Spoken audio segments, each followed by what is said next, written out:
글로벌 경기 침체 우려가 고조되며 미증시가 혼조세로 마감한 가운데 코스피, 코스닥 양지수 모두 하락 마감했습니다. 원달러 환율은 6원 오른 1,306.3원에 마감했습니다. 서부 텍사스 원유 기준 국제유가가 배럴당 100달러 선 아래로 내려가면서 정유, 조선, 신재생 에너지 섹터가 동반 약세를 보였습니다. 경기 침체 우려에도 한국 영화와 드라마 산업 성장 기대감에 콘텐츠 업체들의 주가가 일제히 상승 마감했습니다. ITM 반도체는 100억 원 규모로 자사주 취득 신탁 계약을 체결하기로 결정했다고 공시했습니다. DL건설은 1,641억 원 규모로 부산 광안동 주택정비사업 신축 공사를 수주했다고 공시했습니다. HSD 엔진은 대우조선해양과 306억 원 규모의 선박용 엔진 판매 공급 계약을 체결했다고 공시했습니다. 진매트릭스는 PCR 기반 원숭이 두창 진단 키트 신제품 2종 개발을 완료했다고 밝혔습니다.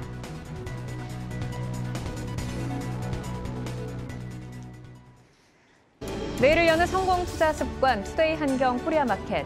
오늘 장 마무리하면서 내일 시장을 힘차게 열어보겠습니다. 네, 오늘 장은 경기 침체 우려로 정리해볼 수 있겠습니다. 시장은 이제 인플레보다 경기 침체에 대한 걱정이 더 깊어지고 있는 모습입니다. 네, 경기 침체 우려에 원달러 환율이 장중 1,310원을 돌파하며 투자 심리는 다시 급격히 위축됐는데요. 코스피, 코스닥 양지수 모두 하락 마감했습니다. 네, 그럼 코스피 시장부터 저와 함께 살펴보시죠.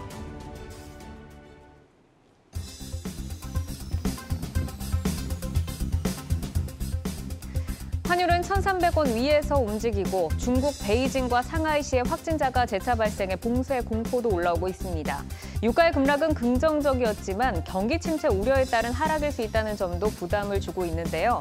전일 미국 시장의 엇갈림이 우리 시장에도 그대로 이어졌습니다. 오늘 코스피는 마이너스 2.13% 하락으로 마감했습니다. 경기 침체냐 경기 둔화냐 의견이 분분한 가운데 전일 미국 시장은 성장주, 기술주 중심의 나스닥이 강하게 올라왔는데요. 하락 출발한 코스피는 오후 들어서도 힘을 내지 못한 채 하락폭을 더 키우면서 아쉬운 수요일장을 마감을 했습니다. 수급 살펴보겠습니다. 오늘 수급을 보면 개인이 다시 돌아왔습니다. 개인이 무려 8,900억 원 넘게 코스피를 담았습니다. 외국인과 기관은 동반 매도로 지수를 끌어내렸습니다. 업종별 등락 한번 살펴보시죠. 네, 오늘은 대다수 업종이 하락을 했습니다. 그 가운데서 의료정밀만이 상승을 지켰는데 0.27% 상승을 했습니다. 장중에는 조금 더 강하게 올라오다가 장 마지막에 좀 밀리면서 거래를 마쳤고요. 오늘 보험과 운수장비 하락 속에서 보험은 무려 6% 넘게 하락을 했습니다. 종목들 움직임 보겠습니다. 의료정밀 업종의 강세 속에서 SD바이오센스가 오늘도 좀 눈에 띄었습니다. 3거래일째 강세를 이어가고 있는데요. 코로나19 재유행 관련주들이 오늘 시장에서 수급이 좀 몰린 가운데 SD바이오센서는 기관의 매수가 주가를 끌어올리고 있습니다. 오늘 1% 올랐는데요. 이번 주만 해서 6%, 13% 정도 올랐습니다. 서비스 업종 보겠습니다. 오늘 서비스 업종은 키다리 스튜디오가 이끌었는데요. 오늘 급등이 나왔습니다. 11% 올랐는데 미디어 엔터 섹터가 오늘 전체적으로 모멘텀도 들어오고 또 인플레이션에도 좀 자유롭다라는 이점이 있다 보니까 강했습니다. K 콘텐츠 가운데 웹툰의 강세도 글로벌리 확대가 되고 있는데요. 다우키움그룹의 자회사인 키다리 스튜디오, 최대 주주 다우데이터가 24,000주 장내 매수를 한 점도 모멘텀으로 작용을 했습니다. 오늘 같은 장에도 급등을 하면서 상승했습니다. 마켓맵으로 전체적인 분위기 한번 살펴보겠습니다. 네, 오늘의 시장 분위기는 어제와는 확연히 다른 분위기입니다. 요즘의 시장의 분위기가 하루하루 달라지다 보니까 정말 대응하기 어려운 시장인데요. 그래도 지난주 분위기보다는 좀 일단락된 모습입니다. 중간중간에 빨간불에 좀 들어와 있는데 카카오그룹주들이 오늘 좀 전체적으로 강한 모습을 보였습니다. 이 가운데 서비스업 한번 살펴보겠습니다. 네, 오늘 네이버와 카카오가 함께 좀 좋았는데 마지막에 네이버는 좀 상승분을 반납을 했고요. 엔터하이브나 게임 크래프톤 그리고 NC소프트까지 그래도 시장 대비해서는 좀 강한 모습이었는데 전일 나스닥의 훈풍을 받아낸 테마입니다. 자, 종목 한번 보겠습니다. 먼저 LG에너지솔루션입니다.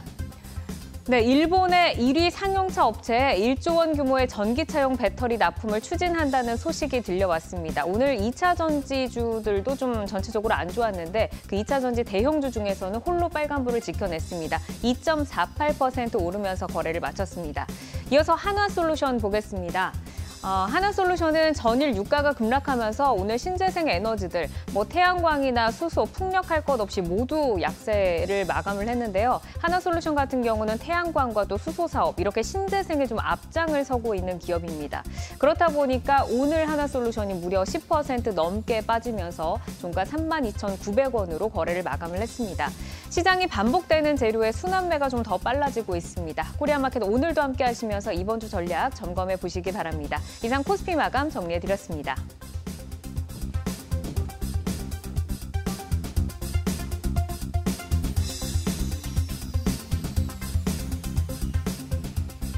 네, 이어서 코스닥 마감 시황입니다. 코스피보다 상대적으로 선방하긴 했지만 오전의 상승을 모두 되돌리며 아쉬운 흐름 보였는데요.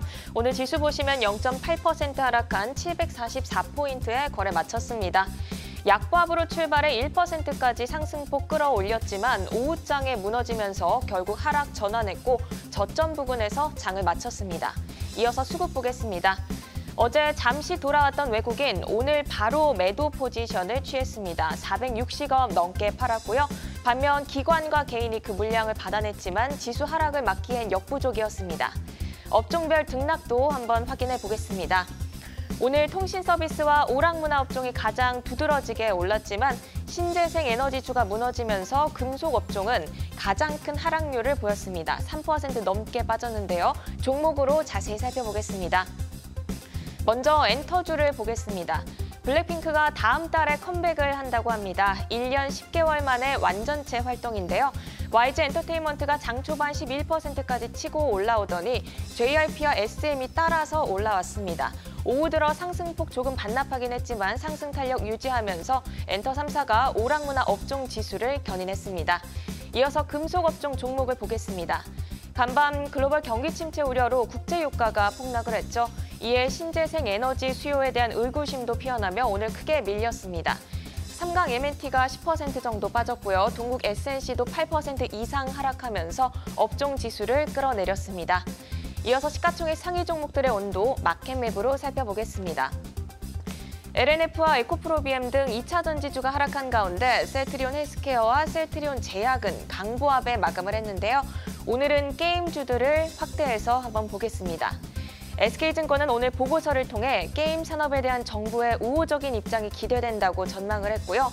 다올투자증권은 게임주들의 글로벌 모바일 지출액의 견조함을 확인했다고 언급했습니다. 게임주에 대한 뷰가 투심을 완화시키는 쪽으로 나오자 오늘 반등하면서 상승에 성공했는데요. 네오이즈가 6% 정도, 그리고 넥슨게임즈가 7% 오르면서 마감했습니다. 그럼 오늘 특징적인 움직임을 보인 종목도 짚어보겠습니다. 먼저 고려 신용정보입니다. 채권 추심 시장 내에서 독보적인 경쟁력을 확보했다는 분석에 오늘 급등했는데요. 높은 진입장벽 속에서 시장 점유율이 지속적으로 확대되고 있고 매출 성장세도 고무적이라는 평가입니다.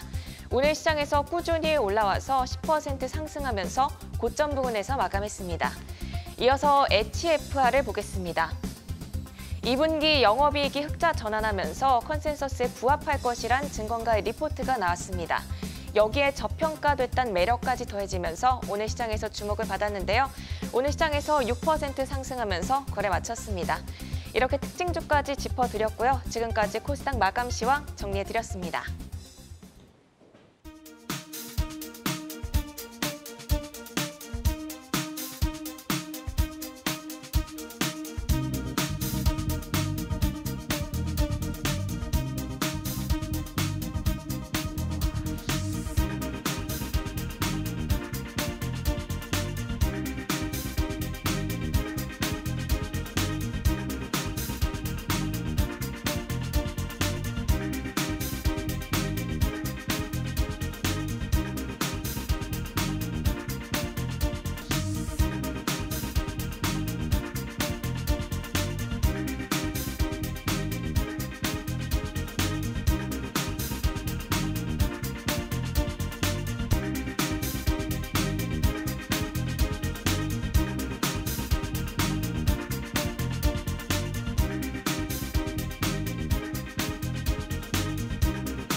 네, 경기 침체에 대한 공포 속에 우리 시장 또다시 흔들리고 말았습니다. 개인들이 받아내곤 있지만 언제까지 지지해낼 수 있을지 걱정이 커지는데요. 이 브레이크를 걸어줄 모멘텀이 뿅 하고 등장하길 바라면서 오늘 ETF 시장 분위기 체크해 보시죠. 먼저 상승을 보인 쪽부터 살펴보시죠. 코덱스 인버스와 타이거 미국 나스닥 100, 타이거 소프트웨어가 빨간불을 켜냈는데요.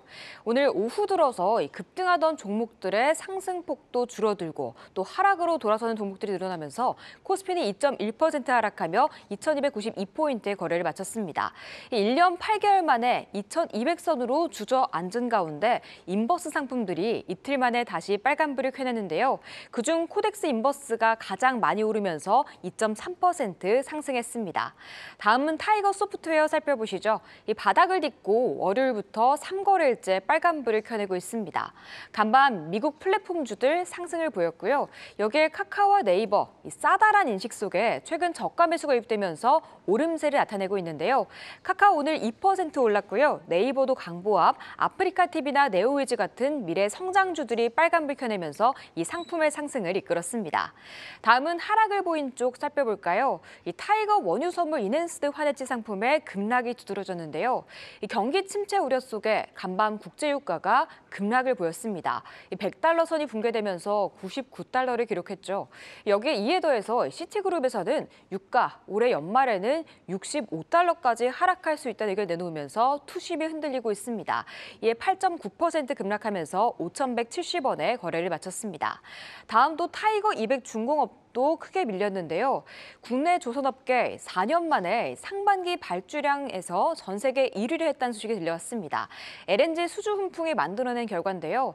하지만 주가에는 선반영됐다고 봐야 할지 7월 들어서 조선주들 하향세를 나타내고 있습니다. 오늘 현대중공업 10% 급락했고요. 한국조선해양도 8%의 급락, 두산에너빌리티도 오후 들어서 하락폭을 키워간 가운데 5% 밀리면서 이 상품에 하방 압력을 가했습니다. 지금까지 ETF 시장 마감 알아봤습니다.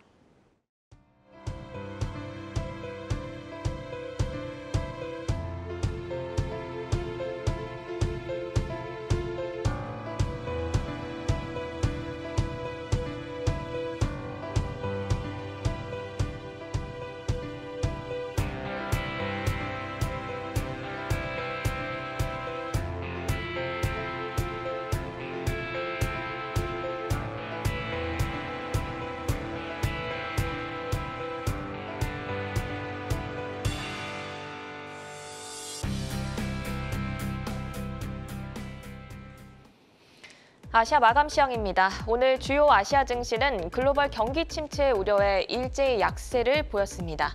일본 니케이는 미국에서 나온 경기 침체 신호에 코로나 신규 확진자 확대까지 불안 재료로 더해지면서 1% 넘게 하락했습니다. 중화권 증시도 부진한 흐름을 보였는데요. 코로나19 확진자가 급증한 영향을 받았습니다.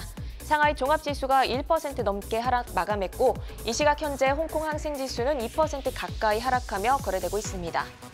간밤 뉴욕 증시는 경기 침체 우려 속에 혼조세로 마감을 했습니다.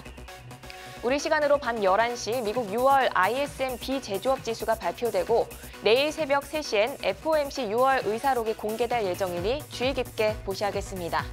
현재 S&P 선물은 0.09% 하락 중이고 나스닥 선물은 0.03%, 두 선물 모두 약보합권에서 거래되고 있습니다. 지금까지 한경 글로벌 마켓이었습니다.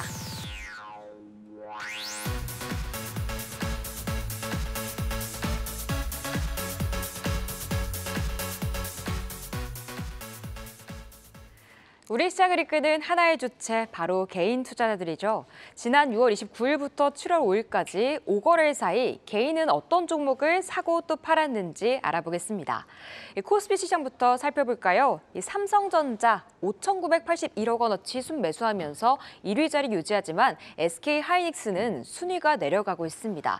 다음도 LG에너지솔루션 체크해보시면 삼성 SDI와 SK이노베이션까지 2차 전지 관련 주들을 향한 개인들의 사랑은 커져가고 있는 있는 상황입니다. 이어서 팔고 있는 종목도 살펴보시죠. 개인은 셀트리 오늘 13거래일째 계속해서 물량 정리하고 있습니다. 이를 기관과 외국인이 다 받아가면서 주가는 18만 6천 원까지 올라온 상황입니다. 다음 한국전력 보시면요. 지난 1분기 사상 최대의 어닝 쇼크를 기록했습니다. 2분기에도 조 단위의 적자는 지속될 것으로 보이고 있는데요. 이 개인들의 투심은 악화된 가운데 5거래일째 매도하고 있습니다. 이어서 코스닥에서는 어떤 종목을 사는지도 살펴보시죠. 이 LNF와 PNT 같은 2차 전지 실적 기대주 코스피와 같이 코스닥에서도 사고 있고요. 신규 상장 반도체주죠. 이 넥스트칩 체크해 보시면 상장 후에 부진한 흐름을 보였지만 개인은 계속 사들였습니다. 오늘 12% 급등에 매수한 개인은 수익 내셨겠네요. 다음 모아데이터와 실리콘투 보시면 무상증자하겠다고 밝히면서 급등을 보였던 종목이죠. 개인들은 무증 테마주에 관심을 갖고 있는 가운데 오늘 모아데이터 상한가 기록했습니다. 마지막으로 코스닥 개인 매도 상위 종목도 보시죠. 상반기에 특별한 모멘텀 없이 흘러내리기만 했던 제약바이오주들이 최근 시장에서 두드러진 모습을 보이고 있습니다. 바닥을 다지고 올라오는 가운데 힘든 시간을 보낸 개인들은 오를 때 빠르게 정리하고 있는데요.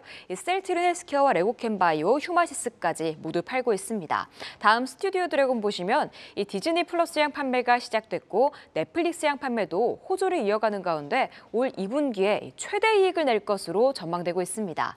이 기관이 10거래를 연속 사들이면서 주가의 상승을 이끌고 있는데요. 하지만 개인들은 매도하면서 순매도 4위 종목에 이름을 올렸습니다. 지금까지 개인들의 매매 동향 살펴봤습니다.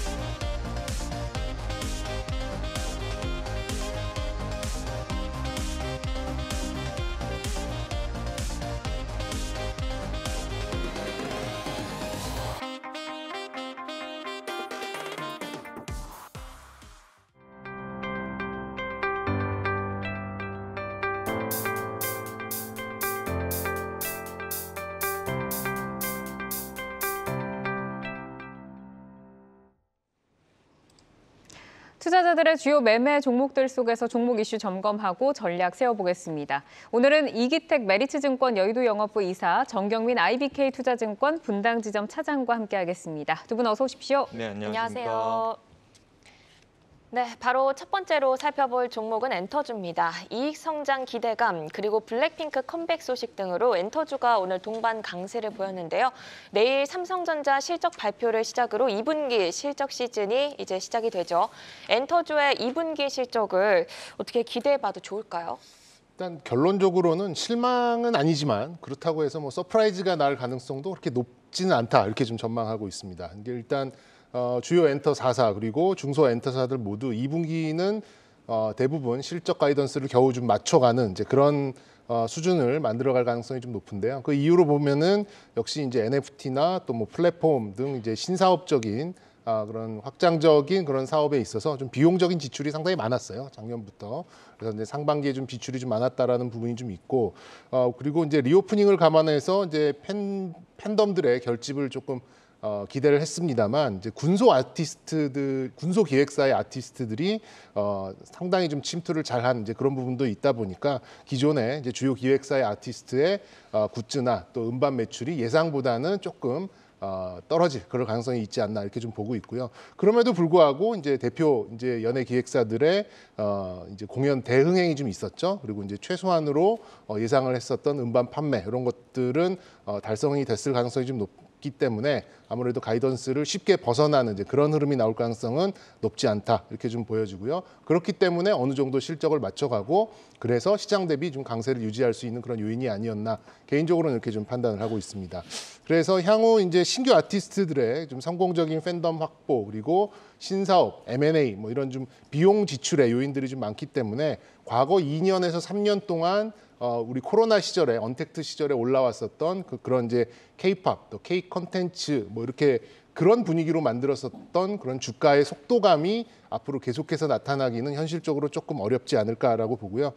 저 개인적으로는 올 하반기에 업계에 필연적으로 좀 구조조정스러운 이제 구조 재편 이런 것들이 좀 필요할 것 같고 군소 기획사들과의 경쟁 이런 것들이 좀 심화될 가능성이 좀 높기 때문에 연말 이 정도쯤에는 다소간의 조정 국면에 들어갈 가능성은 좀 감안하시는 그런 매매가 필요하지 않을까 개인적으로는 이렇게 좀 파악을 하고 있습니다. 네, 실적은 예상치에 부합할 정도겠지만 하반기에 조금 조정의 가능성도 열려 있다고 분석을 주셨습니다.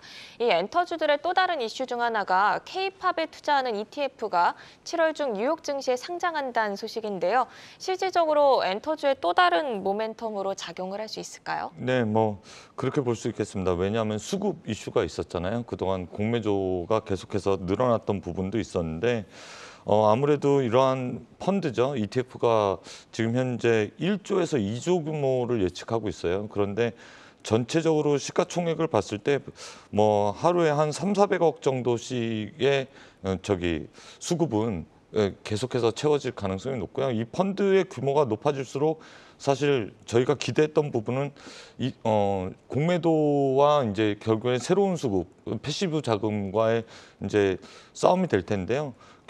결국에는 지금 현재 몇 안 남아 있는 투자처가 되지 않을까 싶어요. 왜냐하면 계속해서 원자재 가격, 그리고 전쟁, 뭐 인플레 그런 거에 좀 비껴나 있는 업종이 어딘가라고 투자자들은 찾을 거고 마침 그러한 ETF가 나왔기 때문에 아무래도 주가가 상승하면 쇼커버링이 좀 나올 가능성이 좀 높지 않나. 그래서 몇 안 되는 호재가 오늘 나왔다 그렇게 평가를 할 수가 있겠습니다. 네, 공매도와 패시브 자금의 싸움이다라고 말씀을 해주셨는데 뭐 인플레이션에서 자유롭기도 하고 또 K-팝 ETF가 이제 미국에도 이렇게 상장을 네. 하다 보니까 어쨌든 패시브 자금이 들어와 주면서 쇼커버링에 네. 좀 우호적인 그 네. 환경을 좀 기대를 해보겠다라고 말씀해 주셨습니다. 그렇다면 지금 엔터주가 공매도 잔고가 어느 정도 수준인가요? 뭐 SM을 기준으로 해서 한 100만 주 정도 되더라고요. 100만 주면 한 600억 원 정도 되는 거거든요. 근데 시가총액 1.5조에서 600억 원이니까 사실은 그렇게 큰 규모는 아닙니다만 그럼에도 불구하고 지금 현재 수급 공백 때문에 몇백억만 매도를 때려도 한 5~6% 밀리는 건 일도 아니잖아요. 그러한 것들이 좀 마감될 수 있는 엔터주 쪽에서는 그러한 호재가 나왔다 그렇게 평가를 할 수가 있겠고요. 뭐 기계적인 매수를 하기 때문에 사실은 ETF라는 게 비중에 맞춰서 몇몇 종목을 기계적으로 수급이 들어오는 형태이기 때문에 거기를 추종하는 매매도 붙는다고 봐야 되거든요. 그렇기 때문에 이번 기회에 하방은 좀 막는 재료의 성격이 되지 않을까 그렇게 볼 수가 있겠습니다.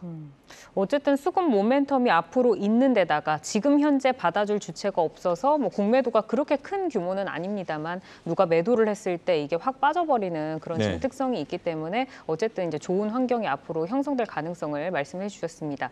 오늘은 그래도 이제 엔터주가 뭐 인플레이션 완화 기대감도 좀 뭐 있고 뭐 그 인플레이션에서 조금 이제 자유로운 네. 섹터다 보니까 오늘 전반적으로 상승을 했는데 블랙핑크 컴백 소식이 지금 들려오고 그렇습니다. 있잖아요. YG 엔터의 탄력이 정말 좀 좋았습니다. 대표 엔터주라고 볼 수 있는 게 뭐 SM 그리고 이제 하이브, JYP 그리고 이제 YG를 좀 볼 수가 있을 텐데 실적과 모멘텀 밸류에이션을 우리가 좀 비교해 보자면 이 네 회사가 어떻게 좀 다른가요? 역시 상반기에는 그 공연 실적이 좋았던 엔터사가 가장 실적은 좋게 나올 거예요. 뭐 그런 면에서 봤을 때는 뭐 하이브가 탑을 보일 거는 뭐 뻔한 그런 부분이고 뭐 JYP와 SM은 좀 비슷한 수치일 거고 상반기에 이렇다 아티스트들의 활동이 없었던 이제 YG가 아무래도 이제 현재 가치, 현재 밸류상으로는 가장 좀 수세적인 그런 분위기가 아닐까 이렇게 좀 보여집니다. 그런데 뭐 잠정 활동 중단을 선언했던 BTS 탓에 미래 가치의 우려가 가장 많은 것도 하이브이기 때문에 아무래도 이제 그런 그 미래 가치에 이런 좀 소각된 그런 부분이 지금 주가에 반영되고 있는 부분. 이게 또 ETF의 매수 수급과 이게 마찰이 보이면서 이제 그런 좀 마찰적인 그런 수급이 나올 가능성이 높고 그래서 이제 추세적으로 주가가 쭉 반등할 것인가에 대해서는 좀 의문이 좀 있긴 있고요. 그리고 이제 현재 실적은 조금 뭐 별로일 수도 있겠습니다만 역시 8월 컴백 선언한 블랙핑크의 요인으로 일정상의 좀 강점을 보이는 YG가 다소간의 좀 주가 모멘텀은 보일 가능성이 좀 높아 보입니다. 그리고 뭐 SM과 JYP 모두 내년에 한 1,000억 정도의 영업이익이 예상이 되고 있어요. 가이던스상. 그런데 현재 시가총액이 1조 5천억, 1조 8천억 이 정도 수준이거든요. 그렇다고 보면 예전처럼 지나치게 높은 멀티플은 또 아니에요. 그런 면을 봤을 때 현실적인 좀 밸류 증가, 그러니까 현실적인 그런 실적에 맞춰서 주가가 움직일 그런 양상이 좀 매우 높아 보이고, 일단 여기서 주가 개선 또 미래 가치의 확대가 좀 나오려면은 역시 최근에 이제 론칭 시켰던 4세대 아이돌들, 4세대 아티스트들의 좀 팬덤이 좀 확보되고, 그리고 또 이제 플랫폼 사업들, 아까 언급드렸던 또 NFT 같은 그런 신사업 쪽에서 의미 있는 매출각이 좀 있어야지만 다시금 멀티플을 더 늘려내면서 미래 가치가 좀 늘어날 걸로 좀 예상을 하기 때문에 지금은 이제 시장 대비 좀 강세, 그리고 시장 대비 기관의 수급이 좋은 정도로 좀 만족을 해야 되지 않을까, 개인적으로는 이렇게 좀 보도록 하겠습니다. 네, 우선은 8월에 이제 블랙핑크가 컴백을 선언했기 때문에 YG엔터가 어쨌든 일정상으로는 가장 좀 빠르게 올라올 것 같다라고 말씀을 주셨는데, BTS 활동으로 좀 불투명해졌던 그 엔터주의 좀 눌림, 이게 이제 블랙핑크가 데뷔를 하면서 다시 좀 숨결을 불어넣어 줄 수 있을지 기대를 해봐야 될 것 같습니다. 그럼 차장님께서는 YG엔터를 탑픽으로 꼽고 계신 걸까요? 저는 SM을 꼽고 있습니다. SM을. 네, YG가 이제 주가 모멘텀은 좀 있을 수 있겠습니다만, 사실 지금 YG엔터에서 블랙핑크를 제외하면 제대로 손익분기를 넘어서 매출을 뽑아낼 수 있는 아티스트가 다소 좀 의문이긴 해요. 그런 면에서 봤을 때는 아까 제가 비용적인 말씀을 많이 드렸었죠. SM 같은 경우는 회사를 많이 이제 찢어놨습니다. SMCNC나 DOU 이런 쪽으로 신사업들을 많이 좀 비껴냈기 때문에 여기 비용적인 면을 이쪽에서 좀 커버를 할 수 있다라는 그런 장점이 좀 있겠고요. 그리고 상반기 아시다시피 아티스트 믹스가 굉장히 잘 되어 있어요. 그리고 뭐 일본이나 다른 이제 해외 공연에서도 굉장히 큰 흥행을 보였다는 점, 그리고 다른 좀 큰 이 기획사들에 비해서 3.5세대와 4세대 신규 아티스트들이 또 잘 궤도에 올라선 점도 저는 좀 강점이라고 좀 생각이 듭니다. 그리고 좀 이제 좀 시기가 지난 이제 그런 아티스트들도 이제 뭐 슈퍼엠이나 갓더비트 뭐 이런 쪽으로 좀 프로젝트 그룹으로 나름대로의 잘 그런 것들을 만들어내는 SM 타운 전체적인 그런 좀 저력도 좀 있기 때문에 딱히 손익을 이제 손익분기를 달성하지 못하는 아티스트도 좀 있는 없다라는 점이 좀 강점으로 볼 수 있겠고, 일단 실적으로 보면은 일단 2분기는 200억 이상의 영업이익은 낼 것 같아요. 그렇게 봤을 때는 가이던스를 충분히 넘어설 수 있는 가능성이 좀 높고, 작년이 좀 깜짝 실적이 나왔기 때문에 YOY 기준으로는 조금 가믹적으로 보여줄 수는 있겠습니다만, 작년에 한 250억 가까이 나왔기 때문에, 그런데 만약에 뭐 요 비슷한 실적이 2분기에 나온다면 다소 서프라이즈로 인식할 가능성도 있어서 일단 좀 단기적인 시각으로는 저는 SM을 탑픽으로 꼽도록 하겠습니다. 네, SM의 경우는 비용 부담이 적고 아티스트의 비중이라고 해야 될까요? 그게 치우치지 않게 믹스가 잘 되어 있다는 점을 꼽아주시면서 SM을 탑픽으로 꼽아주셨는데, 이기택 이사님의 최선호주를 한번 들어볼까요? 뭐 저도 SM 좋아합니다. 뭐 그리고 오늘 에스파가 유엔 연설 하는 걸 보셨는지 모르겠는데 저는 그걸 풀 영상으로 물론 번역입니다만 봤습니다. 근데 에스파에서 지제를 발표하는데 사회적인 메시지를 던져주더라고요. 근데 이게 주가와 연동되거나 그러한 내용은 아니지만 아무래도 SM의 에스파가 한 단계 격상한 모습을 나타냈기 때문에 뭐 사실 SM이 좋습니다만 저는 꿈과 미래가 확 열려있는 큐브엔터.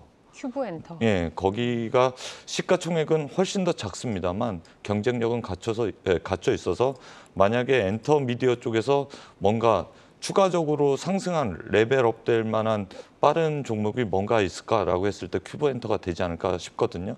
가장 큰 아티스트는 아시겠지만 여자 아이돌 요번에 톰보이로 멜론 차트 1등을 계속해서 하고 있는, 근데 이거 떼창 영상을 보면 대학생들이 그렇게 좋아하더라고요. 저는 근데 공감은 하지 못하겠습니다만 그분들은 상당히 열광하는 모습에, 그리고 해외 그 아티스트 멤버 중에 해외 분도 좀 계셔서 동남아시아 지역에서 좀 먹히는 그룹이 될 수 있는 환경도 조성됐다, 그렇게 보겠고요.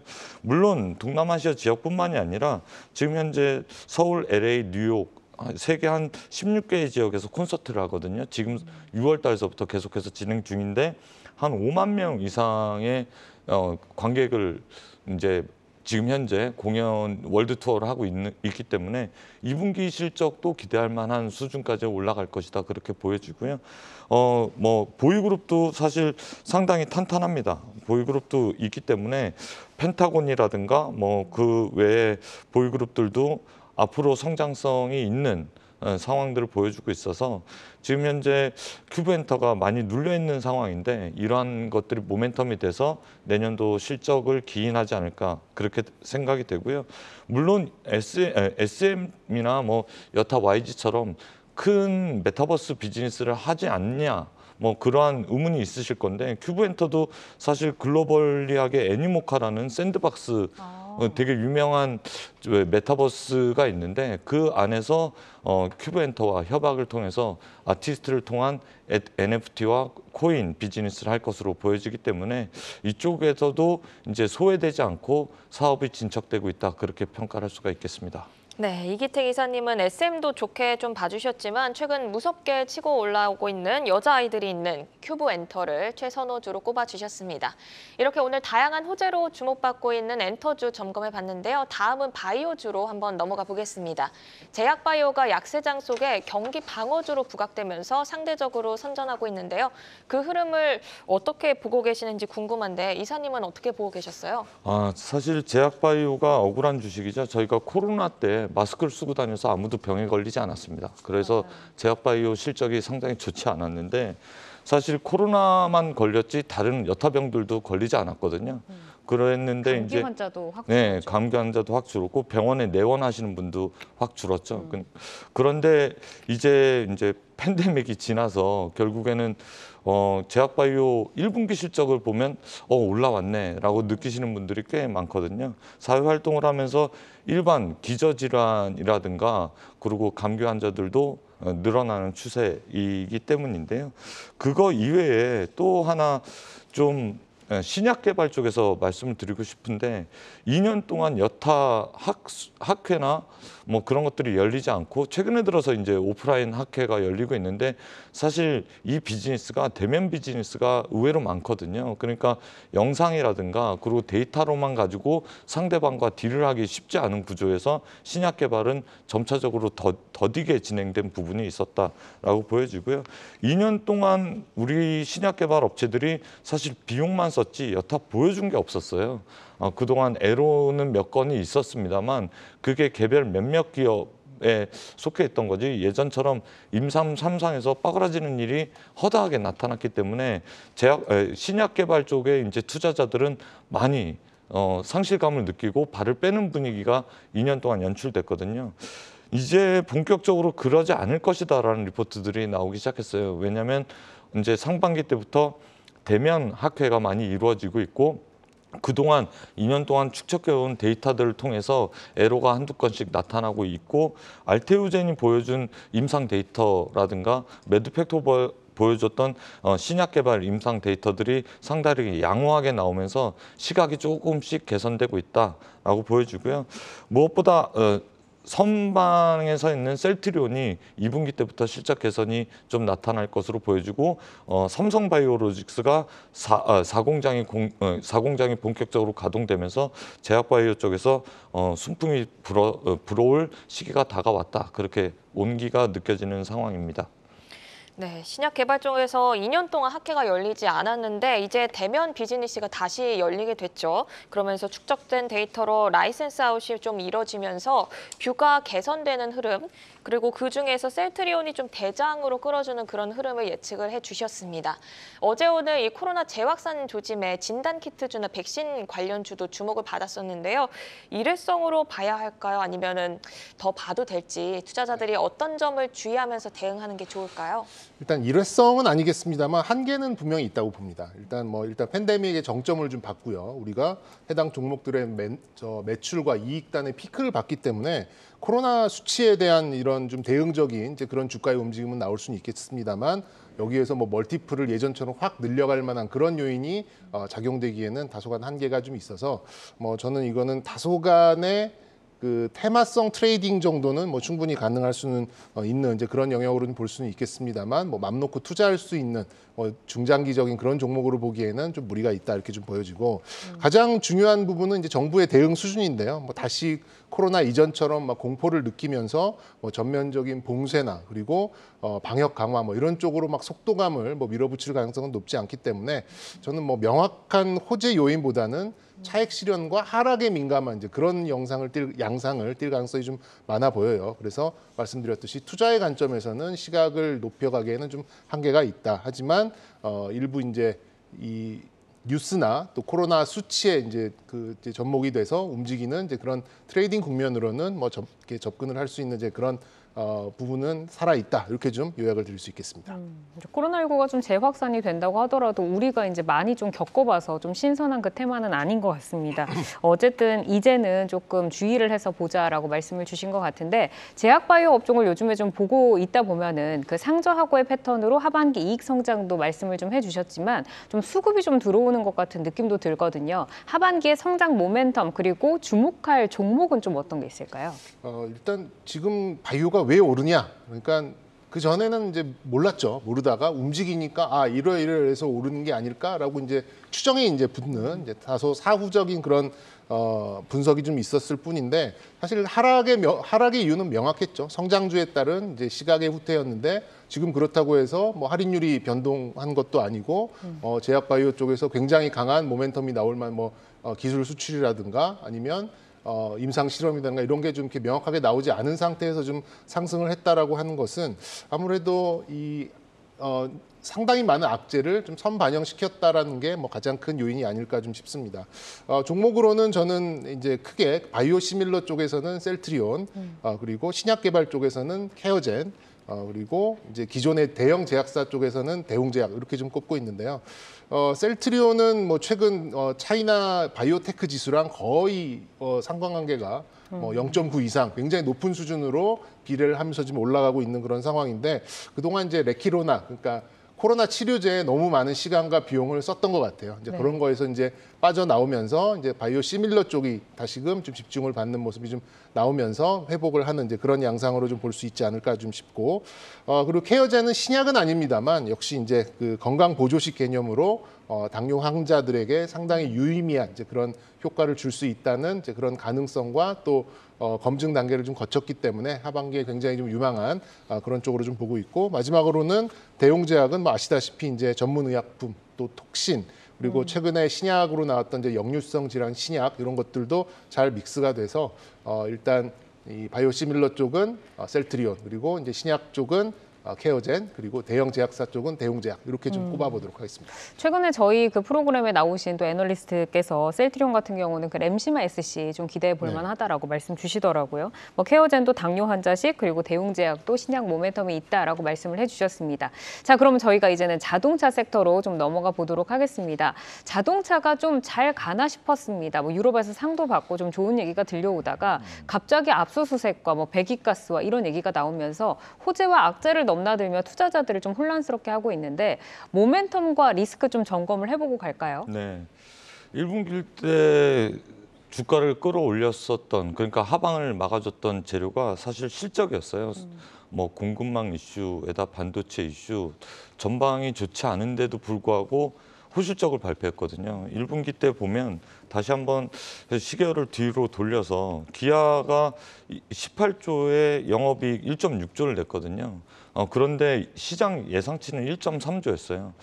그런데 이게 기대치가 완전 낮아져 있는 상태에서 러시아 우크라이나 이슈까지 터지면서 사실은 실적을 낼 수 있어라고 했는데 그렇지 않은 모습을 기아 기준으로 해서 현대차까지 다 보여줬습니다. 2분기 때도 이럴 가능성이 높은데요. 사실 하루 자고 일어나면 호재와 하루 자고 일어나면 악재가 번갈아 가면서 나왔죠. 앨런 머스크도 기아 현대 잘하고 있는데 뭐 그러한 이야기를 했잖아요. 그리고 최근에 들어서 글로벌 2위 전기차 판매 업체를 놓고 봤을 때 현기차거든요. 이게 왜 그러냐면 아시겠지만 테슬라는 시가에 판매가 됩니다. 인터넷상에서 모델 S나 모델 Y가 뭐 거의 대등한 가격이었다가 거의 한 50% 이상 가격이 올랐거든요. 어느 한 모델은 1억 이상을 넘나드는 가격까지 올라왔는데 왜냐하면 매일매일 차량 판매 가격이 달라지거든요. 근데 현대기아차는 그렇지 않고 고정 가격에 옵션에 따라서 판매 가격이 달라지고 스펙트럼이 다양합니다.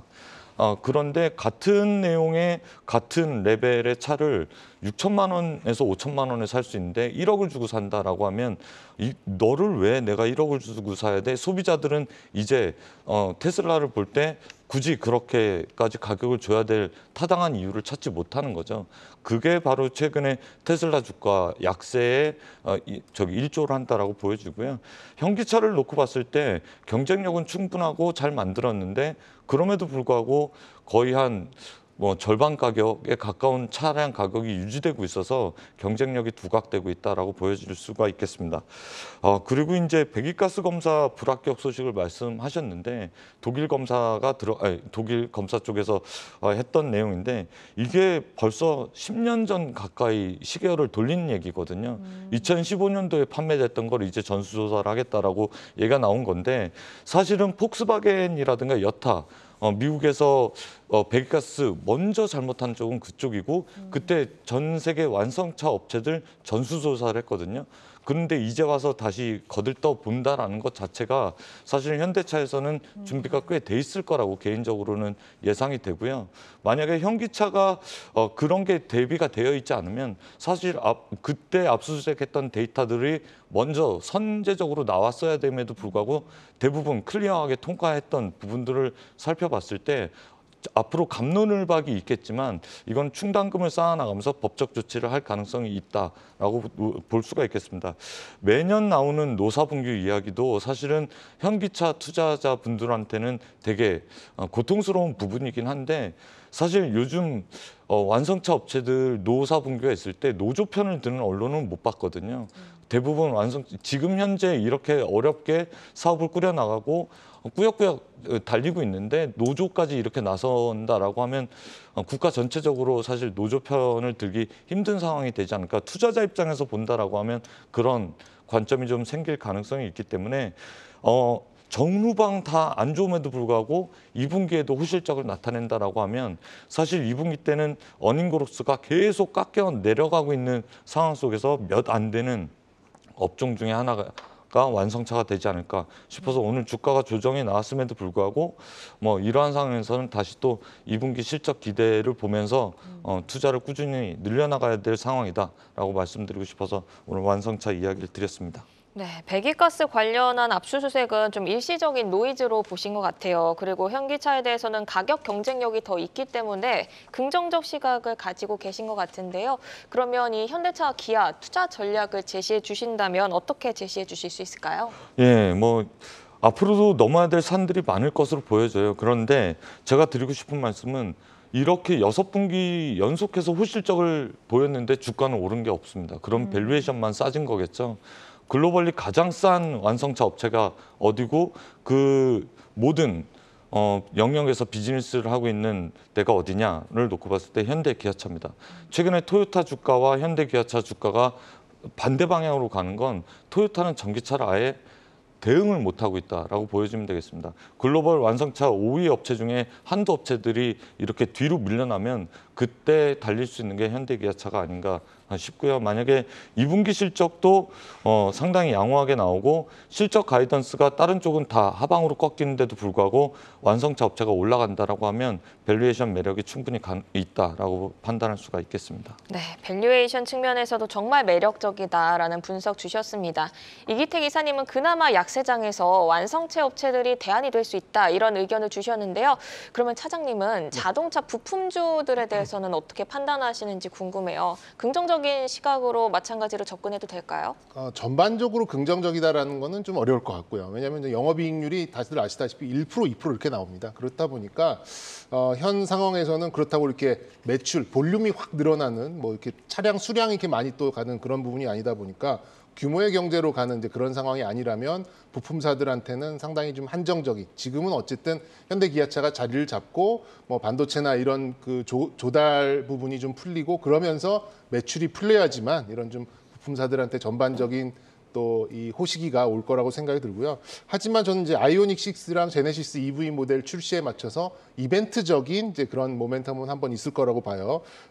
아시다시피 이제 현대 기아차가 북미에 들어갈 때는 그동안 컨티넨탈이나 미쉐린 타이어를 썼거든요. 그런데 이번에 한국 타이어 앤 테크놀로지의 전기차 전용 타이어가 또 부착이 돼서 가면서 좀 저점을 확인하는 그런 모습이 나와서 일단 대형주에서는 한국 타이어 앤 테크놀로지는 볼 수 있겠고 그리고 이제 뭐 직접 납품이 들어가는 건 아니겠습니다만 이제 자화전자라는 데에서 만드는 PTC 히터와 또 전장용 카메라 이런 것들이 이제 한 벤더를 거쳐서 들어가는 게 있거든요. 그래서 뭐 전반적으로 부품사들이 좋다 이렇게 보기에는 조금 어렵겠습니다만 신차 출시에 맞춰서 이런 좀 특정 종목들이 좀 부각되는 것들은 어느 정도 트레이딩에 접목을 시킬 수 있겠다. 이렇게 좀 요약을 드릴 수 있겠습니다. 네, 두 분의 말씀을 들어보니까 현대차와 기아가 끌어가는 이 자동차 섹터가 굉장히 좀 광범위한 것 같은데 앞으로도 좀 좋은 모습을 기대를 해보도록 하겠습니다. 전기차 전용 타이어로 한국 타이어 테크놀로지 그리고 전장용 카메라 PTC 히터, 자화전자를 탑픽으로 꼽아주셨고요.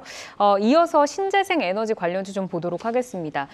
전일에 이제 국제유가가 급락을 했다는 소식에 우리 시장에서도 이제 급락 소식이 들려왔습니다. 뭐 태양광, 풍력 이렇게 신재생 에너지주들이 요즘 좀 잘 가다가 갑자기 꺾이면서 오늘 급락을 보였는데 급락 배경부터 다시 한번 좀 점검해 주시죠. 요건 다소 이제 직관적이죠. 아무래도 이제 국제 유가가 좀 하락을 하고 그리고 이제 다른 뭐 석탄 화력 발전소나 아니면 미국도 이제 석유 시추 시설을 다시금 재개할 수도 있다. 뭐 이런 얘기가 좀 나오면서 이제 차익 실현 욕구 그리고 그동안 상승폭이 좀 컸기 때문에 거기에 따른 좀 반발 매도가 좀 나왔었을 가능성이 높겠다라고 좀 봐지고요. 개인적으로는 지난 6월 중순에 있었던 이제 그런 수준까지 좀 그러니까 이 하락을 할 가능성이 좀 있어 보입니다. 하지만 아무래도 이제 뭐 어떤 발전소나 또 원전이나 이런 것들이 가동되려면 최소 5년에서 10년씩 걸리고 그리고 이제 정책적으로도 굉장히 좀 혼선이 좀 있다 보니까 뭐 그린 텍소노미나 뭐 이런 포함 바이든 대통령의 사우디 방안 뭐 이런 정치적인 요인들이 굉장히 많이 얽히고 설키고 있어서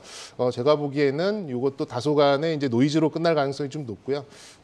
일단 한 이번 주나 다음 주 초까지 정도의 그런 국제유가의 조정 이후에는 다시금 이제 이런 신재생 쪽이 바닥을 잡고 반등에 나설 수 있지 않을까 이렇게 좀 예상을 하고 있습니다.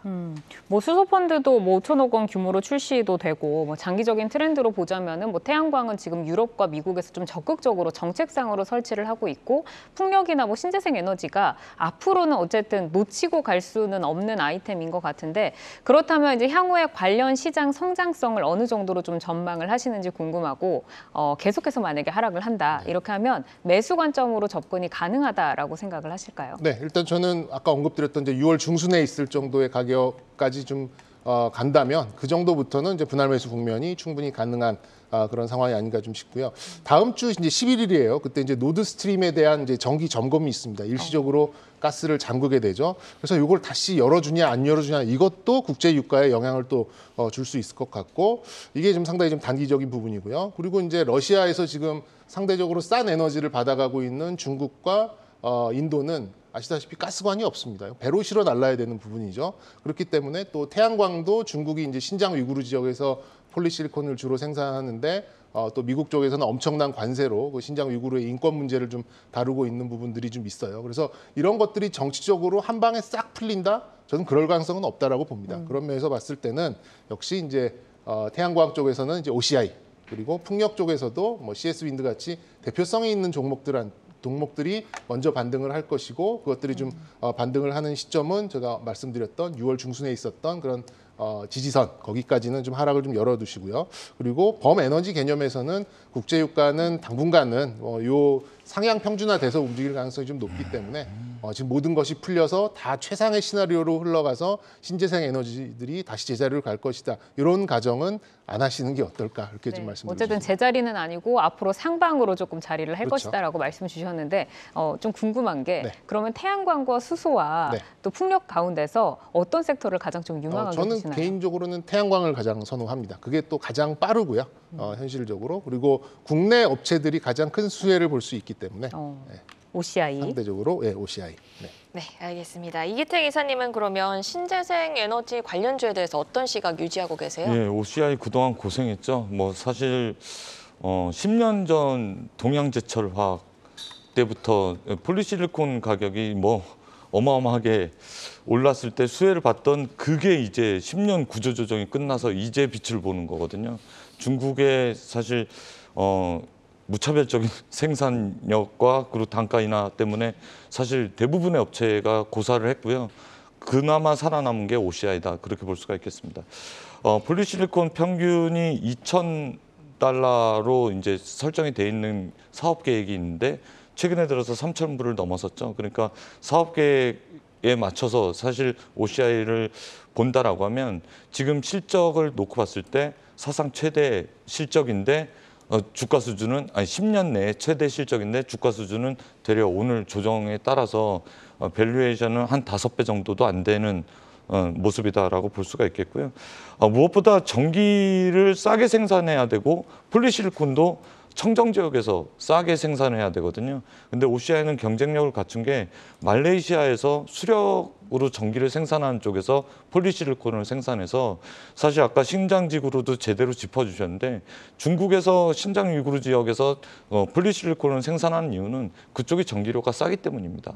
그렇기 때문에 OCI는 사실은 지금 미국도 폴리실리콘 수입할 때 관세를 좀 적게 내는 지역은 청정 지역에서 싸게 만든 폴리실리콘이거든요. 그런 경쟁력을 OCI가 갖췄다 그렇게 평가할 수가 있겠습니다. 네, 지금 이제 10년 만에 OCI의 장이 돌아왔다라고 네. 좀 정리를 해볼 수 있을 것 같습니다. 뭐 현대차를 비롯해서 OCI까지 뭐 실적과 좀 펀더멘탈이 빛을 볼 수 있는 시장이 빨리 좀 왔으면 좋겠는데 오늘은 엔터주와 또 약세장 대안주로 자리 잡고 있는 제약바이오, 완성차, 또 신재생 에너지까지 저희가 대응 전략을 점검해 봤습니다. 네, 오늘은 이기택 메리츠증권 여의도 영업부 이사, 정경민 IBK 투자증권 분당지점 차장과 함께했습니다. 좋은 말씀 고맙습니다. 고맙습니다. 고맙습니다.